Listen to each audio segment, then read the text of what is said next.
मथुरा करोड़ों रुपए की जमीन से जुड़े कथित घोटाले ने मथुरा में बड़ा विवाद खड़ा कर दिया है। मामला कैला देवी रियल एस्टेट लिमिटेड की संपत्तियों की कथित फर्जी बिक्री से जुड़ा है, जिसमें कंपनी के प्रतिनिधि दिगंबर सिंह ने गंभीर आरोप लगाए हैं। उनका कहना है कि कंपनी के शेयर होल्डर कांति प्रसाद ने अपनी पुत्रवधू नमिता अग्रवाल को कथित रूप से फर्जी तरीके से कंपनी का डायरेक्टर बनाकर बैंकों में फर्जी खाते खुलवाए और उन्हीं खातों के जरिए कंपनी की करोड़ों की जमीन का सौदा कर दिया। पीड़ित पक्ष के मुताबिक जब इस पूरे मामले की शिकायत पुलिस तक पहुंची और मुकदमा दर्ज हुआ, तो शुरुआती जांच सही दिशा में आगे बढ़ रही थी, लेकिन बाद में अचानक जांच अधिकारी बदल दिए गए, जिससे पूरे मामले पर सवाल खड़े हो गए। आरोप है कि कोतवाली थाना प्रभारी ने विवेचना सुनील यादव को सौंप दी, जिसके बाद मामले की दिशा ही बदल गई। कंपनी की अधिवक्ता जयश्री श्रीवास्तव और अधिवक्ता भूपेंद्र कुमार उपाध्याय का आरोप है कि पुलिस और अभियोजन विभाग ने अपनी 5वीं विधिक राय में अचानक रुख बदलते हुए 22 जनवरी को कोर्ट में फाइनल रिपोर्ट दाखिल कर दी। उनका कहना है कि यह पूरी प्रक्रिया संदिग्ध परिस्थितियों में हुई और इसमें मिलीभगत की आशंका है। वहीं अधिवक्ताओं का दावा है कि बिना पीड़ित पक्ष के प्रार्थना पत्र की विवेचना बदलना नियमों के विरुद्ध है और ऐसे मामलों में वरिष्ठ अधिकारियों की अनुमति आवश्यक होती है। अब पीड़ित पक्ष एसआईटी और क्राइम ब्रांच से निष्पक्ष जांच की मांग कर रहा है। उनका कहना है कि यदि स्थानीय स्तर पर न्याय नहीं मिला तो वे इस लड़ाई को लखनऊ से दिल्ली तक ले जाएंगे। यह मामला अब सिर्फ जमीन घोटाले तक सीमित नहीं, बल्कि पुलिस कार्यप्रणाली पर भी बड़े सवाल खड़े कर रहा है। नाम दिगंबर सिंह है। मैं श्री कैला देवी रियल एस्टेट लिमिटेड का अधिकृत प्रतिनिधि हूँ। इसमें 1.5 साल पहले हमने एक प्रार्थना पत्र दिया था, लेकिन उसमें अभी कोई सुनवाई नहीं हुई है और इसमें हमारे विवेचक भी चेंज कर दिया गया है बगैर पूछे। और इसमें सब इनकी मिली भगत है, ना तो इसमें हमारे उसकी पता चल पा रहा है कि क्या हो रहा है क्या नहीं हो पा रहा है, कोई मैटर का समझ नहीं आ रहा हमें।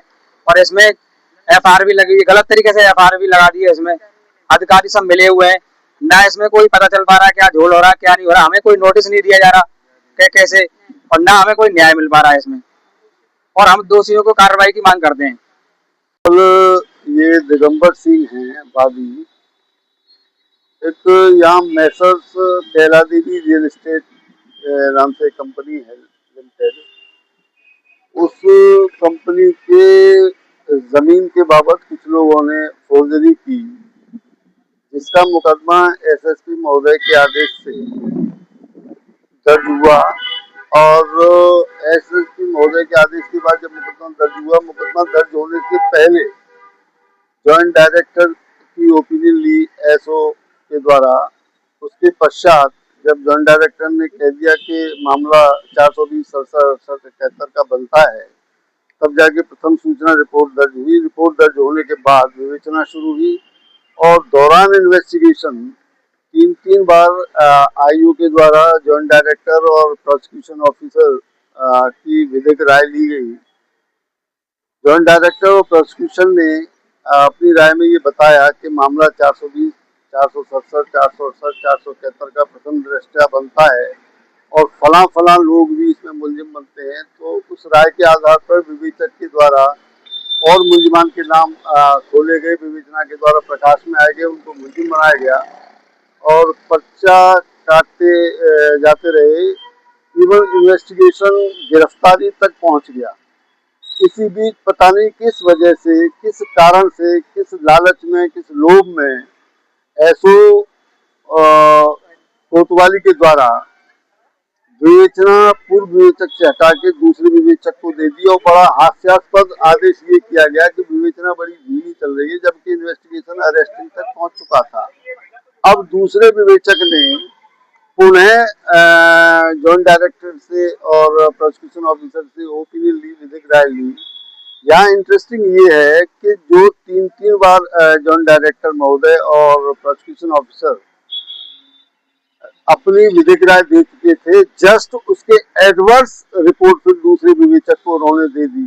पहले जो रिपोर्ट दी थी उसके जस्ट एडवर्स दे दी और विवेचक के द्वारा ये हमारी जानकारी में आया कि इसमें फाइनल रिपोर्ट एफआईआर लगा दी गई है। मुलजिमान को लाभ देने के उद्देश्य से ये सब गोलमाल किया गया है।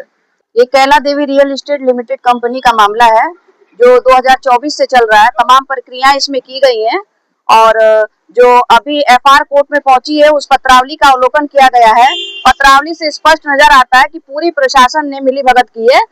थाने की कितनी विवेचना एसएचओ द्वारा ट्रांसफर कर दी जाती हैं। एसएसपी साहब के चक्कर लगाने पड़ते हैं, तब भी मुकदमे ट्रांसफर नहीं होते हैं। और ये लिखते हुए कि वादी के हित को दृष्टिगत रखते हुए मुकदमा ट्रांसफर की जाती है और 20 दिन के अंदर एफआईआर लगा के कोर्ट में भेज दिया गया। पत्रावली पे तमाम साक्ष्य मौजूद है, जिसको अभी उच्च अधिकारियों को पेश किया जाएगा और इन्होंने जितनी मिलीभगत की गई है इसका भंडाफोड़ किया जाएगा, क्योंकि इसमें कुछ ऐसे अधिकारी जिनको बिल्कुल पाक साफ काम करना चाहिए था, जिनसे जनता न्याय की उम्मीद रखती है, सबसे बड़ा जो षड्यंत्र और सबसे बड़ी मिलीभगत जो उन्होंने की है उसका उनको दंड जरूर मिलेगा, चाहे इसके लिए हम लोग को पैरवी लखनऊ से करनी पड़े और या फिर केंद्र सरकार से करनी पड़े। ये पूरा फर्जीवाड़ा के तहत एफआईआर लगाई गई है।